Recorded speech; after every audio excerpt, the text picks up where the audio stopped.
A heavily disguised leader trudges through the dark, treacherous landscape of ancient Israel, risking everything on a desperate midnight journey. This is King Saul. With a massive Philistine army gathering to destroy him, he is making a dangerous 16-kilometer trek to the town of Endor, deliberately defying his own strict laws to seek out a medium.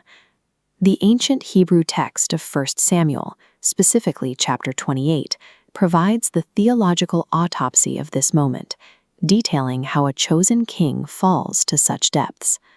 Saul's crisis is absolute. He has frantically sought God's guidance through every accepted channel.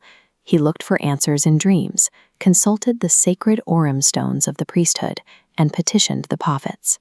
He received absolute silence. God's silence functions as an active, severe form of judgment, pushing an unrepentant man toward his breaking point. This chart tracks King Saul's reign, illustrating the long trajectory of spiritual decay that eventually led him to the cave at Endor. The descent begins in chapter 13.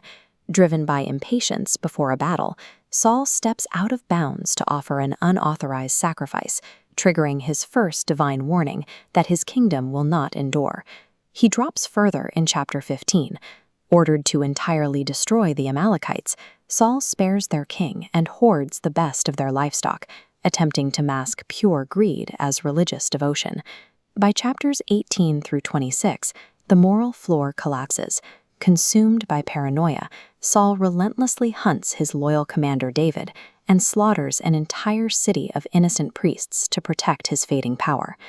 Ignoring repeated minor warnings progressively blinds a leader, lowering their moral threshold until seeking out dark magic becomes the only logical next step. Saul sits on a royal throne, surrounded by the physical luxury of the crown, yet he remains trapped in spiritual darkness and isolation. Compare that to David. David is a hunted outlaw hiding in a barren wilderness, yet he actively receives clear, immediate directions from God through the priestly ephod.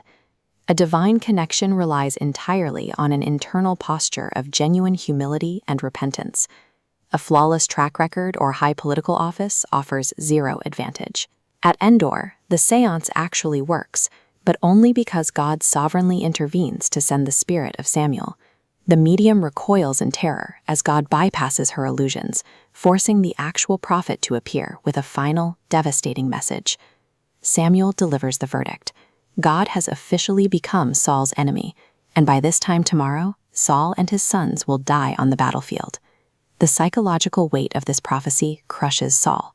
He collapses face first into the dirt, totally paralyzed by fear. Yet, even in his final hours, he refuses to say the words, "I have sinned." David's history of confession proves that being terrified of impending consequences differs from possessing a broken, repentant heart. This forces a direct reflection. When we face closed doors or a season of divine silence, do we frantically search for dark workarounds, or do we pause to examine our own hearts? Saul's failure and subsequent death end his dynasty, but God's overarching plan for Israel continues as authority transfers to David's lineage. The tragedy of 1 Samuel 28 stands as an enduring historical warning. Absolute spiritual ruin is the final, inevitable harvest of small, unrepentant compromises.